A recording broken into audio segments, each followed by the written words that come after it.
साहिबगंज से सेंगेल का प्रेस विज्ञप्ति 7 दिसंबर 2022।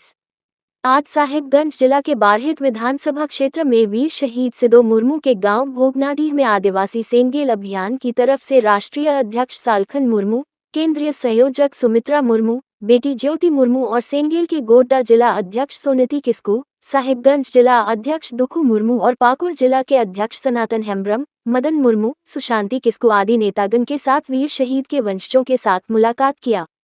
मुलाकात कर सबसे पहले वंशजों में सबसे वयोवृद्ध महिला बिटिया मुर्मू को वायदे के मुताबिक जीवन भर प्रत्येक माह 2000 रुपए का सहयोग राशि 10,000 रुपए 5 माह का दिया गया और रामेश्वर मुर्मू की विधवा पत्नी को 1 साल तक पहले प्रति माह 10,000 रुपए का सहयोग राशि दिया जा चुका है को भी आज अतिरिक्त सहयोग के रूप में 3,000 रुपए प्रदान किया गया। तत्पश्चात दोनों महिलाओं से निवेदन किया गया कि 22 दिसंबर 2022 को हासा भाषा जीतकर महाक्रांति चलो में सपरिवार शामिल हों, जिस पर उन्होंने अपनी सहमति प्रदान किया। इसके पूर्व 1 दिसंबर को बिरसा मुंडा के वंशज सुखराम मुंडा और उनके बेटा कानू मुंडा से भी गांव उलिहातू में आग्रह किया गया था कि वे भी मातृभूमि मातृभाषा विजय दिवस 22 दिसंबर 22 को रांची के भव्य समारोह में शामिल हों। उन्होंने भी शामिल होने की स्वीकृति प्रदान किया है। साहिबगंज दौरा के बाद राष्ट्रीय अध्यक्ष सालखन मुर्मू की टीम दुमका के लिए रवाना हो गई,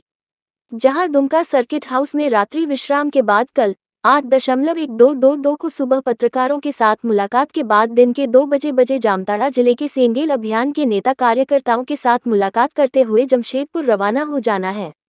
सालखन मुर्मू, पूर्व सांसद, राष्ट्रीय अध्यक्ष, सेंगेल।